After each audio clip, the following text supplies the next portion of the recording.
আসসালামু আলাইকুম। আজকে একটা খুব ইম্পর্টেন্ট বিষয়ে কথা বলার জন্য এসেছি। আমরা আসলে নরমালি সবসময় ছোটোবেলা থেকে অ্যালুমিনিয়ামের পাতিলেই রান্নাবান্না দেখে আসছি। আর এটা খুব সস্তায় পাওয়া যায়। সো আমরা আসলে এটাই খুব ইজিলি অ্যাফোর্ড করতে পারি। আর এরপরে যখনই আমাদের একটু একটু চাহিদা বেড়েছে তখনই আমরা চলে গিয়েছি ননস্টিকিতে। ননস্টিকে অবভিয়াসলি তেল কম লাগে, এরপর দেখতে তো অনেক সুন্দর আছেই, রান্নাতে ঝামেলা কম, নিচে পোড়া লাগে না। সো সব কিছু দিক দিয়ে আসলে ননস্টিকে খুবই ভালো একটা জিনিস।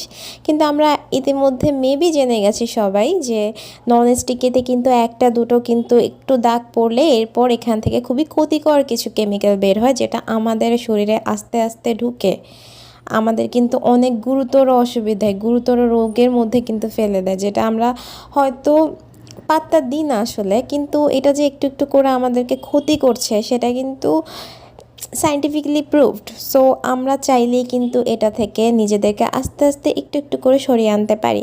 আমি জানি রাতারাতি আসলে সবগুলো পাতিল চেঞ্জ করা আমার নিজের পক্ষেও সম্ভব না, কিন্তু আমরা একটু একটু করে লোহার পাতিলের দিকে, কাস্ট আয়রন যেটাকে বলে সেটার দিকে মুভ করতে পারি, অথবা স্টেনলেস স্টিলের পাতিলে মুভ করতে পারি, অথবা মাটির পাতিলে মুভ করতে পারি, যেটা আগেকার দিনের মানুষরা আসলে মাটির পাতিলে রান্না করতো।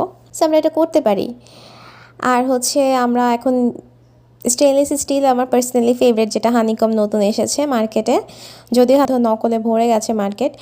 সো এটা অনেক বুঝে শুনে কিনতে হয়, কিন্তু আমরা মেয়েরা চাইলেই কিন্তু এটা পারি। একটু একটু করে টাকা জমিয়ে একটা একটা করে পাতিল কিনে কিনে আমরা আমাদের সব পাতিল চেঞ্জ করে ফেলতে পারি, যেটা আমাকে, আমার ঘরকে, আমার পরিবারকে সুরক্ষিত রাখবে। সেই জিনিসটা সবাই মিলে ট্রাই করি। ধন্যবাদ সবাইকে।